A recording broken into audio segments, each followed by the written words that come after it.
Hi there and welcome to Quentin Carpenter Nature of Flowers Photoshop tutorials. This is going to be the last tutorial I make in this room. So I'll be moving on away from this place to a new place, and to celebrate and commiserate, I'm making this dual portrait. So there's me in my work clothes and there's me in my future clothes.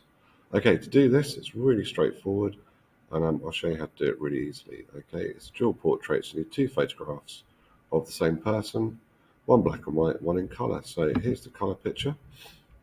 We will then go to File and Place Embedded to get our second picture. There's our second picture. We'll just hide that for a moment. We will draw a box over the piece we want to mask, like so. We will open that up and we will add a layer mask.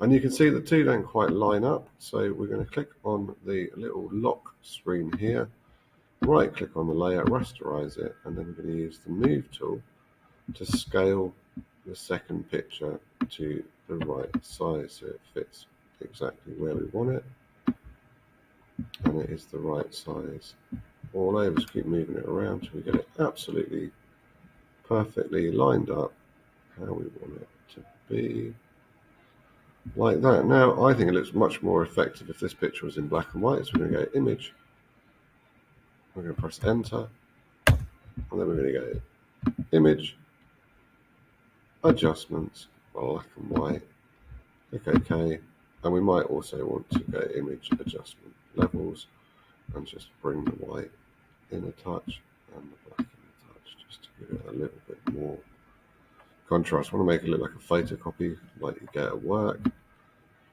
so I've gone for that sort of grainy effect here, and a nice bright sunny future ahead of me. Okay, I hope you've enjoyed watching all the tutorials I've made in this building, and if you have, look out for some new ones. They'll probably be Photopea or maybe Photoshop done in a different location.